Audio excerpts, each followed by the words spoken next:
大家好，因为条件限制，和黄瓜一样，苦瓜我也是种在桶里，架子也就是几根竹竿。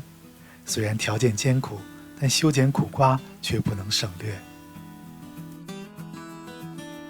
苦瓜喜光耐热，不耐寒，一旦室外的气温达到20到30度之间，就会快速的生长。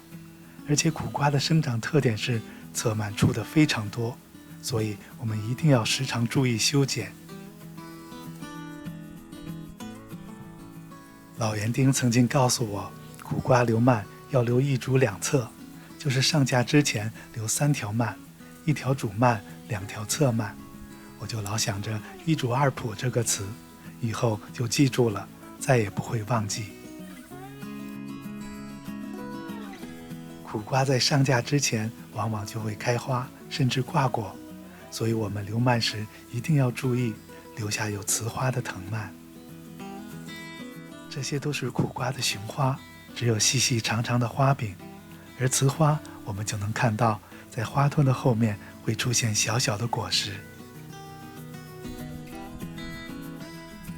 当我们选择好2条剑状或者是带雌花的侧蔓后，就要把其余所有的侧蔓通通打掉，因为这是以后决定苦瓜是否能够多产的关键。然后我们把2条侧蔓和主蔓一起缠绕后，辅助它们爬上架子。至于上架以后的主蔓，一般我不会马上摘心，而是让它长到架子的边缘再摘心。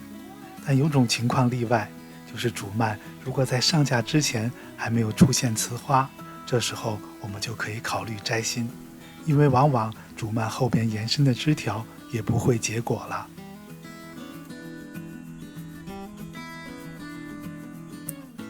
第一次整治过后，苦瓜的修剪还包括随时去掉那些无雌花的侧蔓、发黄的老叶以及失去辅助作用的卷须。家庭种植苦瓜修枝剪叶并不复杂，只是需要花费一定的时间来照料它们。不过种植的乐趣也正是如此。